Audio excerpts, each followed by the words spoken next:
अरे कंसीव करना, प्रेगनेंसी, ठीक, और प्री नेटल डिलीवरी, डिलीवरी से पहले,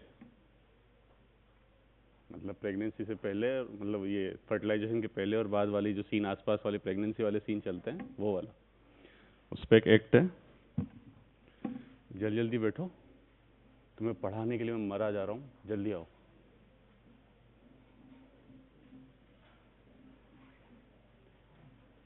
ये क्वेश्चन नीट में पूछा जाता है। 5 या 6 एक्ट हैं पूरे फॉरेंसिक में, ठीक है। एमटीपी तुम लोग पढ़ चुके हो काफ़ी टाइम से। एक ये है, ये भी प्रेगनेंसी और अबॉर्शन से रिलेटेड है, ठीक। एक होता है एनडीपीएस, नारकोटिक्स एंड ड्रग्स वाला, ठीक है। उसके बाद एक आता है ह्यूमन ऑर्गन ट्रांसप्लांटेशन वाला, और एक आता है मेंटल हेल्थ केयर एक्ट। पागलों का जो, अगर तुम में से कोई डॉक्टर बनना चाहे, मतलब एक्सपर्ट तो होंगे ही सही तुम में से कोई साइकाइट्री में, तो ऐसे 6-7 5-6 एक्ट होते हैं, उसमें से सवाल जरूर आते हैं, ठीक।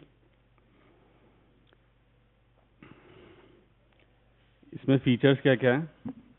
देखो, सबसे पहले तो ये एक्ट बना था 1994 में।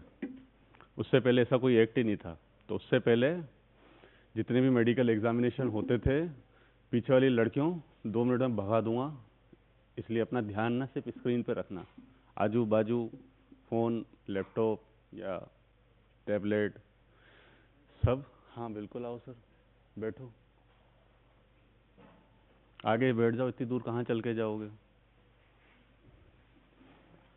1994 में हुआ था, ठीक है। उसमें कुछ ग्लिचेस थे या उसमें कुछ डेफिशिएंसीज थी लॉ के अंदर, तो उसको वापस, कहते हैं ना, अमेंड किया हुआ, या उसको रीशेड्यूल किया, रिवाइज किया 2002 और 3 में, 2002 2003 के अंदर।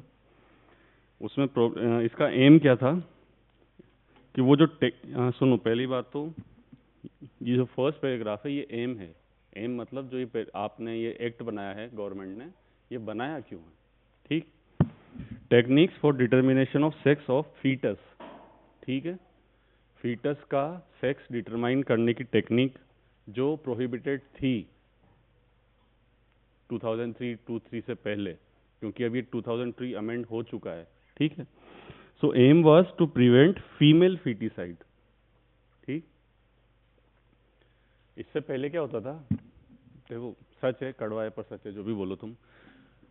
रूरल इंडिया और इवन अर्बन इंडिया के अंदर पहले, हाँ बैठो, जल्दी आओ, बैठो, लोग लगा दो भाई, लोग लगा के आना, कोई नहीं आएगा बंदर, तुम तो 10-10 बजे तक उठ के आ जाओगे। तो होता था ना, गर्ल फीटस को अबॉर्ट कर देते थे, या पैदा हो भी गया तो मार देते थे, या फिर वो सब भी छोड़ो, जो बड़े अच्छे पैसे वाले होते थे ना, साहूकार टाइप के लोग पहले, वो बोलते नहीं, हमें हमारा बिजनेस चलाना है, खानदान का नाम चलाना है, तो सेक्स का डिटर्मिनेशन करवा लेते थे प्रेगनेंसी में, ठीक। डॉक्टर्स के पास ले जाके कि लड़का हो तो अच्छी बात है, लड़की हो तो हम अबॉर्ट करा देंगे। उस लॉ को काउंटर, उस चीज़ को काउंटर करने के लिए ये लॉ बनाया था, और है अभी भी, ठीक। तो aim was to prevent female foeticide. अब इसमें एक चीज़ और है, जो डॉक्टर, आप में से अगर कोई अल्ट्रासाउंड का कोर्स करे, ठीक है, होता है नीट में, पिछले 4-5 साल से होने लगा है, नीट में अल्ट्रासाउंड का कोर्स होने लगा है। तो अगर आप अल्ट्रासाउंड सोनोग्राफी का कोर्स करते हैं, या गायनेकोलॉजी लेते हैं, या कुछ और रेडियोलॉजी, तो इस खासकर ये आप लोगों के लिए, कि आप एडवर्टाइज भी नहीं कर सकते ये चीज़, ठीक है ना। Advertisement of prenatal detection of sex is crime और प्रोहिबिटेड। आपने किसी ने कंप्लेन भी कर दी ना कि साहब वो एडवर्टाइज करते हैं डॉक्टर साहब, उठा के ले जाएंगे आपको, ठीक है। Prenatal genetic abnormality detection was allowed, पहले भी अलाउड था, आज भी अलाउड है। अगर जेनेटिक एबनॉर्मलिटी लगती है किसी वजह से कि हाँ इसको जेनेटिक एबनॉर्मलिटी हो सकती है, जिसके कुछ रीजंस होते हैं, वो आगे बताएंगे लिस्ट में, तो उसके लिए डिटेक्ट करने के लिए कि बच्चे में प्रीनेटल, आप बच्चे में डिटेक्ट कर सकते हो एमनियोटिक फ्लूइड से या किसी कोरियोनिक विलाई सैंपलिंग से। जानी शुरू नहीं हुई ना अभी? हाँ, बच्चा जिस फ्लूइड में रहता है यूट्रस में उसको एमनियोटिक फ्लूइड बोलते हैं। कोरियन और एमनियन होते हैं 2 लेयर। तो कोरियन के अंदर जो विलाय होते हैं उनकी सैंपलिंग करते हैं सेल्स की। विलाय सेल्स से बने होंगे, ठीक है। उनकी सैंपलिंग करके ये पता लगाया जाता है कि डेवलप होने वाले बच्चे में कोई जेनेटिक एबनॉर्मलिटी होगी या नहीं, क्योंकि सेलुलर मल्टीप्लिकेशन ही तो हो रहा है बाद में। जो सेल्स जिस टाइप की होंगी वो ऑलरेडी डेवलप हो चुकी होंगी कोरियन से, उसमें जेनेटिक्स पता लग जाती है, ठीक। तो ये एबनॉर्मलिटी डिटेक्ट करना लीगल था, अभी भी है। अब देखो 2 चीज़ है, एक ऊपर नाम सुन लो, पढ़ लो, प्री नेटल डायग्नोस्टिक प्रोसीजर्स, ठीक, और एक है प्री नेटल डायग्नोस्टिक टेस्ट। दोनों में थोड़ा डिफरेंस है, ठीक है ना। हाँ बैठो। डायग्नोस्टिक प्रोसीजर्स मतलब क्या हो गया, ऑब्स गायनी वाले जितने भी हैं या जो रेडियो कर लेते हैं, जो भी वो जितने भी प्रोसीजर करते हैं, जैसे अल्ट्रासोनोग्राफी, फीटोस्कोपी, एमनियोटिक फ्लूइड का कोरियन विलाय का सैंपलिंग करना, ब्लड सैंपल लेना, और या फिर कोई भी और टिश्यू या फ्लूइड लेना फ्रॉम मैन एंड वुमन। यहाँ पे मैन एंड वुमन दोनों है प्रोसीजर्स की डेफिनेशन के अंदर, कि आप डायग्नोस्टिक प्रोसीजर्स किसको कहते हो। ये कि by any other means USG, foetoscopy sampling लेना किसी भी मैन या वुमन का, क्यों। Second, for sending the genetic laboratory और क्लिनिक। लेबोरेटरी और क्लिनिक दोनों अलग अलग चीज़ है, ठीक, थोड़ा सा डिफरेंस है। सेंड क्यों कर रहे हैं, फॉर कंडक्टिंग एनालिसिस और diagnostic test of sex determination before और आफ्टर कंसेप्शन। ये पूरी एक डेफिनेशन है इसकी प्रोसीजर्स की। या पीएनडीटी, पीएनडीपी किसको कहते हैं, प्री नेटल डायग्नोस्टिक प्रोसीजर्स किसको कहते हैं। यूएसजी आएगी, फिटोस्कोपी या सैंपलिंग, कोई भी सैंपलिंग करो, ठीक है, ब्लड लो, फ्लूइड लो कोई दूसरा, और including both man and woman, for sending the genetic laboratory और क्लिनिक, क्यों, टू डिटरमाइन द सेक्स, ठीक। अब वो कंसेप्शन से पहले हो सकता है, कंसेप्शन के बाद हो सकता है। यार कंसेप्शन का मतलब समझे नहीं समझे तुम, इम्प्लांट जब हो जाता है ना, ठीक है, तो उसके बाद जो स्टेज होती है उसको कंसेप्शन बोलते हैं। उससे पहले तो फर्टिलाइजेशन ही है, फर्टिलाइज होके इम्प्लांट होने का बीच का टाइम वो सिर्फ फर्टिलाइजेशन पीरियड रहता है। तो कई लोग करते हैं कि पहले ही वो करवा लेते हैं टेस्ट, क्योंकि इम्प्लांट होने में भी टाइम लगता है यूट्रस की वॉल में। वो भले आके चिपक जाएगा फर्टिलाइज्ड ओवम, पर उसको डेप्थ तक जाने में भी टाइम लगता है। तो कई लोग ऐसे होते थे, पहले रूल भी था या करवा देते थे कि यार पहले टेस्ट करा लो कि लड़का होना है लड़की होनी है, क्या हो सकता है। इसीलिए प्री एंड प्री नेटल और प्री कंसेप्शन वाली बात की, ये कंसेप्शन के पहले और कंसेप्शन के बाद ये चीज़, ठीक है। अब ये जो प्रोसीजर्स होते हैं ना, ये फॉलो किए जाते हैं या ये परफॉर्म किए जाते हैं क्लिनिक पे। जहाँ जिस जगह पे परफॉर्म किए जाएंगे ना ये टेस्ट, उनको आप जेनेटिक क्लिनिक बोलते हो, ठीक। अब टेस्ट की बात देखो, टेस्ट क्या होता है, यूएसजी वही सेम चीज, amniotic fluid, blood, chorionic sample of tissue of a pregnant woman. इसके अंदर प्रेगनेंसी वाली बात ही नहीं थी। कई बार होता है ना कि आपको अगर फैमिली प्लानिंग करनी है, बच्चा प्लान करना है, तो आप अपनी जेनेटिक चेक कराने चले जाते हो कि यार क्या होगा। वो सब चीज़ें इसके अंदर आ जाती है, मैन एंड वुमन। इसके अंदर टेस्ट के अंदर ये पर्टिकुलर टेस्ट के बारे में कि प्रेग्नेंट वुमन की किसी भी टिश्यू को लेके, कोई फ्लूइड लेके, ब्लड, कोरियनिक सैंपल, ठीक है, बाय यूएसजी और बाय एनी अदर टेस्ट। तो वो क्यों लेंगे, to conduct the detection of these three, ये दीज 6 थिंग्स, ठीक है। Detect genetic abnormality, metabolic disorder, chromosomal abnormality, congenital anomalies, sex linked disease और हीमोग्लोबिनोपैथीज। ये 6 डिजीज है। अगर इनमें से, मतलब 6 कैटेगरी है डिजीज की, अगर इनमें से किसी चीज़ को डिटेक्ट करने के लिए आप कुछ प्रोसीजर, आप कुछ चीज़ परफॉर्म करते हो, तो वो प्रीनेटल डायग्नोस्टिक टेस्ट में आएगा। इधर ये सिर्फ सेक्स डिटर्मिनेशन के लिए था। ये किया क्यों जा रहा है? सेक्स डिटर्मिनेशन के लिए। इसीलिए इनको प्रोसीजर,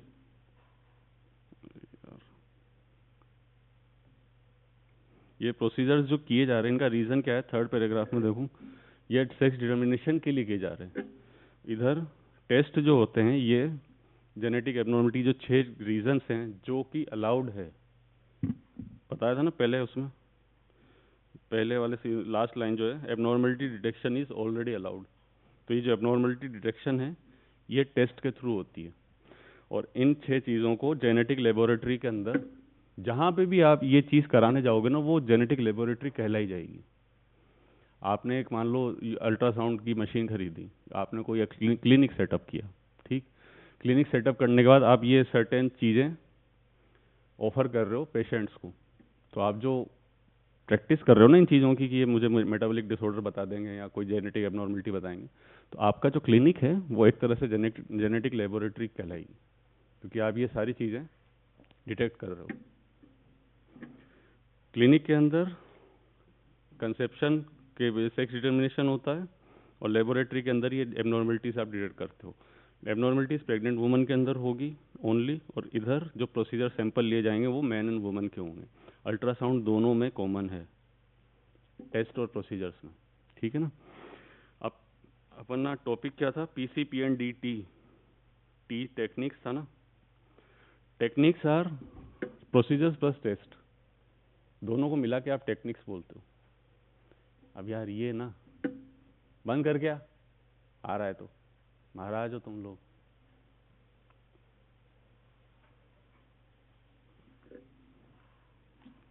समझ आया नहीं आया? बिल्कुल देसी भाषा में, ठेठ भाषा में समझाना हो तो वैसे बताओ, समझाना है? अच्छा आजा समझाते हैं, आजा, अरे आजा यार। देख भाई, प्रोसीजर है, प्रोसीजर का मतलब कोई भी काम करने का तरीका, वो तरीका तुम पहली बात तो सेक्स डिटर्मिनेशन के, लड़का है लड़की उसका प्रोसीजर करेंगे। दूसरा करेंगे कि अल्ट्रासाउंड करो या फीटल की स्कोपी, फीटोस्कोपी, जो आप पर्टिकुलरली फीटस का फीटल स्कोपी होती है, सैंपलिंग लोग आप एमनियोटिक फ्लूइड, दोनों सैंपल सेम है दोनों जगह, बट इसका पर्पस अलग है। प्रोसीजर जो किए जाते हैं वो सेक्स डिटर्मिनेशन के लिए किए जाएंगे कि लड़का है या लड़की। समझ में आ रहा है? लड़के, हाँ, तो जहां वो किए जाएंगे उसको क्लिनिक बोल देंगे। 3 ही पॉइंट याद रखना है, डेफिनेशन है पूरी, जिसको 3 पार्ट में तोड़ा गया कि ये प्रोसीजर होते हैं फर्स्ट पैराग्राफ के अंदर, सेकंड भेजे कहाँ जाते हैं? क्लिनिक के अंदर या लेबोरेटरी में, सेकंड थर्ड किस लिए भेजे जाते हैं? डिटर्मिनेशन के लिए। और जहां ये प्रोसीजर करे जाएंगे उसको जेनेटिक क्लिनिक बोल देते हैं। टेस्ट हो गए इन 6 एबनॉर्मलिटीज को डिटेक्ट करने के लिए प्रेग्नेंट वुमन के अंदर। अब देखो ये सब चीज़ है, एक होता है genetic counselling centre, genetic clinic, genetic laboratory आपको बता दी। जेनेटिक काउंसलिंग सेंटर क्या होता है? जहाँ पे अगर आपको प्लानिंग करनी है, आपको लगता है कि कोई डिजीज़ हो सकती है मेरे बच्चे को, देखो आपकी ऑक्यूपेशनल हिस्ट्री हो सकती है, फैमिली हिस्ट्री हो सकती है, जेनेटिकल हिस्ट्री हो सकती है, आप क्या बोलते हैं कॉम्पिटेंसी, ये सब देख चेक करा सकते हो वहाँ पे जाके काउंसलिंग के अंदर। तो वो सेंटर जो आपको काउंसलिंग देते हैं कि आपके ये जेनेटिक, आपकी जेनेटिक लाइन ऐसी है, आपके पार्टनर की जेनेटिक लाइन ऐसी है, इनमें क्या क्या प्रॉब्लम आ सकती है या क्या नहीं आएगी, वो काउंसलिंग सेंटर होते हैं। तो वो ये तीनों चीज़ ना रजिस्टर्ड होनी चाहिए स्टेट में या सेंटर में, जहाँ पे भी होती है। एक्चुअली पहले सेंटर में होती थी, अब स्टेट में बांट दी, स्टेट वालों को मज़ा नहीं आया, उन्होंने वापस सेंटर को दे दी। कौन करे इतना काम? और आयरनी ये है कि राजस्थान में अपने यहाँ ना सबसे ज़्यादा ऐसी नौटंकियाँ होती है, यहाँ होती है सबसे ज़्यादा। एक इधर होती है और साउथ में एक और स्टेट था, भूल गया मैं, वहाँ पे भी है। अपना बहुत बढ़िया है यहाँ का राजस्थान का, कि ये जो गर्ल फीमेल फीटिसाइड है बहुत ज़्यादा होता था, आज भी होता ही है, करा ही देते हैं, ठीक है। तो अप्रोप्रिएट अथॉरिटी, अब फिर वो जेक चेक चलती है ना, पहुँच पैसा ये सब, तो मंत्री भी होते, बोले छोड़ना यार, वो अपने अपने रिश्तेदारों को ही भेजते रहते हैं, पॉलिटिशियंस, मंत्री और पावर बिजनेसमैन वगैरह। सेंटर ने बोला छोड़, स्टेट ने बोला छोड़ यार, सेंटर को दे दो वापस, हम नहीं करने वाले। तो सेंट्रल अथॉरिटीज़ जो भी होंगी ना, अप्रोप्रिएट अथॉरिटीज़, ये सबसे रजिस्टर्ड रहेंगे। और इनके अगर ये रजिस्ट्रेशन में तीनों में से किसी का भी रजिस्ट्रेशन में कोई भी वायलेशन होता है, या फिर इनके जो प्रोसीजर थे, टेस्ट करने के तरीके थे, उनमें वायलेशन होता है, तो उनका रजिस्ट्रेशन कैंसिल हो जाएगा। तुम लोगों को अभी रजिस्ट्रेशन करवाना है MBBS करके, ठीक है? तो अगर ऐसे काम मत करना कि तुम्हारा रजिस्ट्रेशन कैंसिल हो जाए। हो जाता है, आगे बताएंगे कैसे होगा। हाँ, ये जो रूल रेगुलेशन लिख रहे हैं, ये इन 3 चीज़ों के लिए लिखे हुए हैं, सेंटर के लिए, क्लिनिक के लिए और लेबोरेटरी के लिए। ये 2 ही हैं। इनके अंदर काम करने वाला कोई भी पर्सन ऑथोराइज नहीं है सेक्स डिटर्मिनेशन करने के लिए। No one can do a sex determination test, ठीक, इन सेंटर्स पे। अगर आप इन लेबोरेटरीज में काम भी कर रहे हो एज अ डॉक्टर, बायोकेमिस्ट्री वाले या माइक्रोबायो जेनेटिक्स वाले, तो आप अलाउड नहीं हो। सेकंड, ये जो लाइन लिखी है ना, इसका एक काफ़ी बार इसके केस हो चुके हैं। क्या होता था कि अगर आप अल्ट्रासोनोग्राफी रजिस्टर करा के टेस्ट कर रहे हो, ठीक है, अपना क्लिनिक चला रहे हो, आपका रजिस्ट्रेशन हो रखा होगा, अब आप ये सारी चीज़ें तो कर नहीं सकते खुलेआम। तो करते क्या थे कि अपनी मशीन को ना इधर उधर कहीं यूएसजी, देखो अगर आप ये टेस्ट करोगे तो आपके नाम पे पूरी आपकी डिटेल एक फॉर्म में रहेगी। सेंटर आपको एक अल्ट्रासाउंड की मशीन देगी, आपको उससे ही करना। उस मशीन का जो जैसे कार तुम लोग रखते हो, कार बाइक सब रखते हैं, उसके अंदर उन कार के नंबर होते हैं ना, अलग से चेसिस नंबर होते हैं जो उसको बताता है कि कार है या बाइक का होता है। वैसे ही मशीन का आइडेंटिफिकेशन नंबर होता है, फ़ोन में IMEI नंबर होता है, सेम मशीन के होते हैं। आप इसको कहीं भी भेज दोगे ना, वो आपको पकड़ लेंगे कि ये इन्होंने कहीं और बेच दी है, ठीक। तो ये पहले हो भी रखा है, कई बार न्यूज़ में भी आ जाता है। तो no person can sell any ultrasound imaging और इमेजिंग मशीन और स्कैनिंग मशीन। किसी भी तरह से आप स्कैनिंग वाली मशीन भी नहीं बेच सकते, या कोई दूसरा इक्विपमेंट जो कि सेक्स डिटर्मिनेशन के लिए कैपेबल हो। किसको? To any other person which is unauthorised. जैसे मान लो एक तुम्हारा क्लिनिक है, तुमने रजिस्ट्रेशन करा लिया, ठीक, तुम्हारे पास सब कुछ ऑथराइज काम चल रहा है। तुम्हारा फ्रेंड आया, तुम्हारी फ्रेंड आई, बोले यार मेरे को ऑथराइज नहीं करा रहा, मुझे तो ये काम करने हैं, तो आपके पास 2 मशीन है, एक मुझे भेज दे दो। तो ये काम, क्योंकि वो अनऑथराइज्ड है, उसका क्लिनिक अनऑथराइज्ड है, लैब क्लिनिक जो भी बोलो, तो ये काम भी आप नहीं कर सकते हो, ठीक है।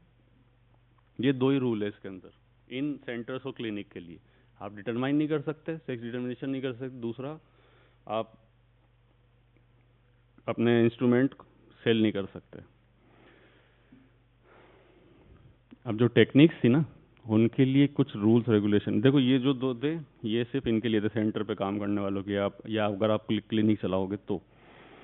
PNDT टेक्निक्स होती कर क्या सकते हैं, वही सेम चीज़ है। It can only be conducted for these 6 chromosomal abnormalities, genetic, metabolic, haemoglobinopathies, haemoglobin से रिलेटेड जितनी भी होती है। पैथो पढ़ी है? पैथो में है अलग से, हीमोग्लोबिन से रिलेटेड डिजीज होती हैं। हाँ, सेक्स लिंक डिजीज हो गई जेनेटिक वाली, X क्रोमोसोम Y क्रोमोसोम वाली, जो स्पेशली मदर टू मदर या father to son, mother to daughter, father to son ऐसे कैरी आउट करती है, वो वाली चीज़ें, कॉन्जेनाइटल एनोमली। और उसके बाद लास्ट है, अगर सेंट्रल सुपरवाइजरी बोर्ड ने कुछ स्पेशल कंडीशन डाल दी कि यार इसके लिए तो कर ही दो, जो कि अब प्रॉब्लम क्या है, ये चीज़ ना अपडेट होती है। अगर आप प्रैक्टिस कर रहे हो ना, तो प्रैक्टिस करते टाइम आपको जो आपके फील्ड का, स्पेशली जिस भी ब्रांच में आप कर रहे हो, उसमें अपडेट जितने होते हैं ना, वो आपको फॉलो करने होते हैं। क्योंकि कल को आप बोलो साहब मुझे तो पर्सनल इन्फॉर्मेशन दी नहीं कि ऐसा कुछ नया रूल बनाया है, तो फिर वो आपको पर्सनली आके मिलेंगे अथॉरिटी वाले, ठीक है ना।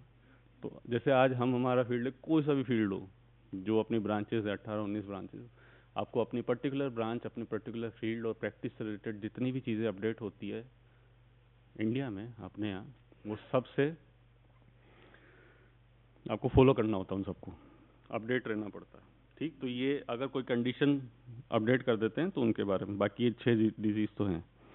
सेकंड चीज़, इनमें से अगर कोई भी एक कंडीशन पूरी हो रही है, any of the following condition is fulfilled, तो टेक्निक का यूज़ आप कर सकते हो, फीमेल अगर 35 ईयर्स ओल्ड से ज़्यादा हो प्रेगनेंसी के टाइम।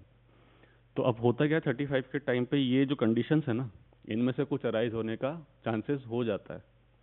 तो आप अब यार अगर मान लो नहीं किया और बच्चा कुछ डिफॉर्मिटी के साथ पैदा हुआ, तो एक तो पेरेंट को दिक्कत, यार मन भी जुड़ जाता है, बच्चा है उनका, पैदा भी हो गया, डिफॉर्मिटी भी है, आप उसको करेक्ट करा भी सकते हो, नहीं भी करा सकते, डिपेंड करता है उनकी फाइनेंशियल कंडीशन कैसी है, मेडिकल में उसकी जो अप्रोच है कि यार कितने अवेलेबिलिटी है उसको ठीक कराने के लिए, वो सब। तो ये डिटेक्ट कर सकते हो इन सब में। अगर पता है कि बच्चा पूरी तरह से हेल्दी पैदा नहीं होगा, तो आप उसको डिटेक्ट करके आगे भेज सकते हो कि यार इसको ये एबनॉर्मलिटी होने वाली है, डिसीजन आपका क्या, आप अबॉर्ट कराना है या कुछ और कराना है। ठीक। तो 35 ईयर्स की प्रेग्नेंट वुमन, 2 या 2 से ज़्यादा स्पॉन्टेनियस अबॉर्शन हो चुके हों। स्पॉन्टेनियस अबॉर्शन क्या होता है? अबॉर्शन की डेफिनेशन मत बताना तुम, स्पॉन्टेनियस अबॉर्शन क्या होता है? गायनी नहीं चली अभी? गायनी नहीं चली? अरे बताओ। नहीं? अबॉर्शन के 5-6 टाइप होते हैं। एक थ्रेटन्ड अबॉर्शन होता है, गायनी में पूरे पढ़ लेना तुम डिटेल में।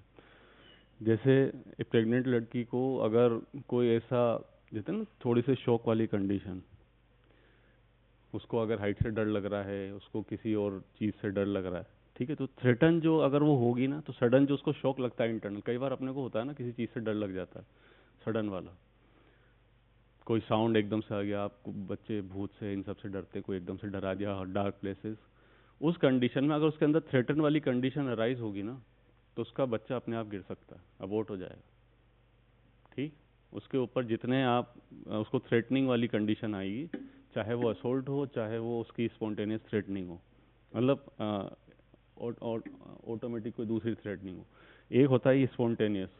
स्पॉन्टेनियस में होगा क्या कि जो फीमेल है उनका यूट्रस बच्चे को कैरी आउट करने के लिए कैपेबल नहीं होता है थ्रू आउट द 9 मंथ।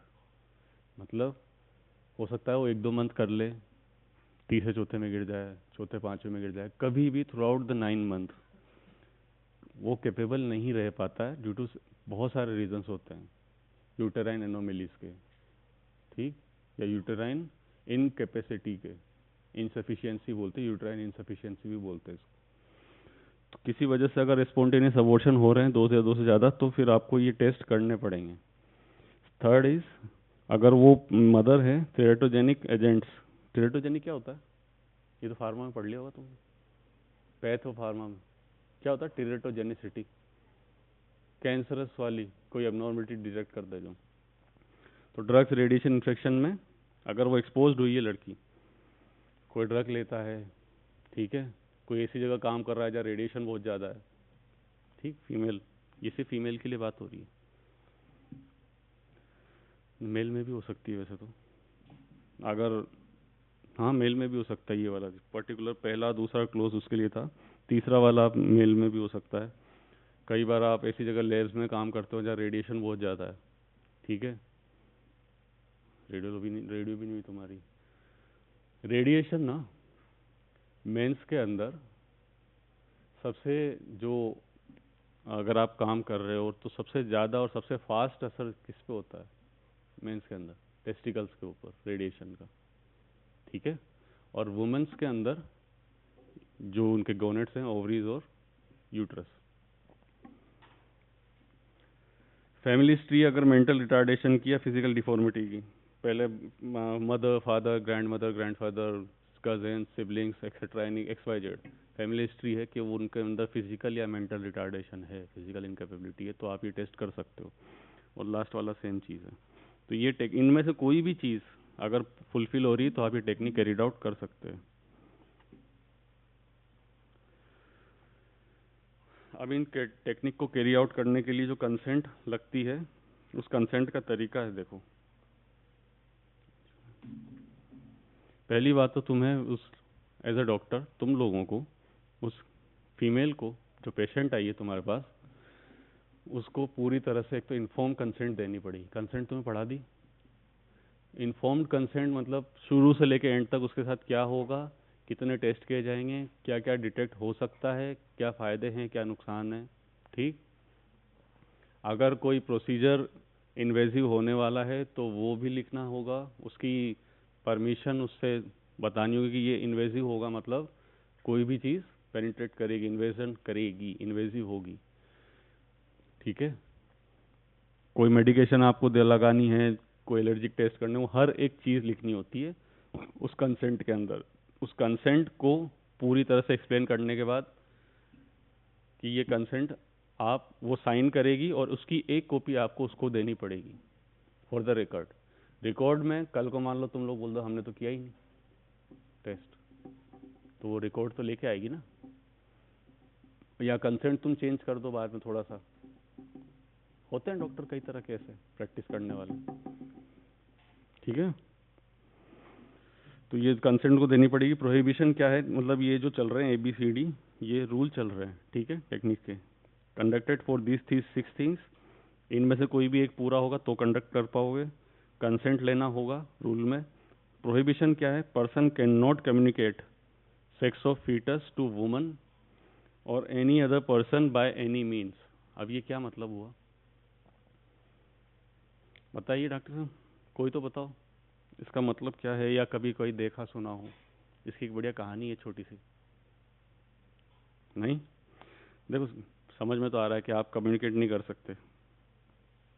आपने टेस्ट किया, सब कुछ किया, पर आप कम्युनिकेट कैसे भी नहीं कर सकते बाय एनी मीन्स का मतलब, एक एग्जांपल बढ़िया हुआ था। US या UK की बात है, ठीक है, वेस्टर्न कंट्रीज थी। वहाँ पे होता क्या था कि जो प्रैक्टिस करते थे ना, ये वाली चीज़ें, अल्ट्रासाउंड वाली है, डिटेक्शन वाली, ये मतलब डिटेक्शन वाली ऐसे बताते नहीं थे। तो करते क्या थे कि कपल को बुलाते थे और उनसे पूछते थे। इवन इनमें इंक्लूड होता था कौन, जो ये IVF फर्टिलाइजेशन सेंटर होते थे वो लोग। तो ये काउंसलिंग के टाइम पे बुलाते थे, उनसे पूछते थे लड़का लड़की क्या है। तो कुछ लोग जो स्पेसिफिक डिज़ायर रखते थे ना, लड़के की या लड़की की, तो वो क्या करते थे, टेस्ट करेंगे। टेस्ट करने के बाद ये वाला test, pre conception pre diagnostic वाला, एमनियोटिक फ्लूइड का, किसी भी कोरियन विलाय का, उसके बाद वो जब इनके रिजल्ट आ जाएंगे ना, तो ऐसा क्या करते थे, बलून्स लेके भेज देते थे उनको। ठीक है, इधर ब्लू कलर बलून और पिंक कलर बलून, बस दिखाना होता था। ठीक है, क्लिनिक पे उनको लेके भेज देते थे।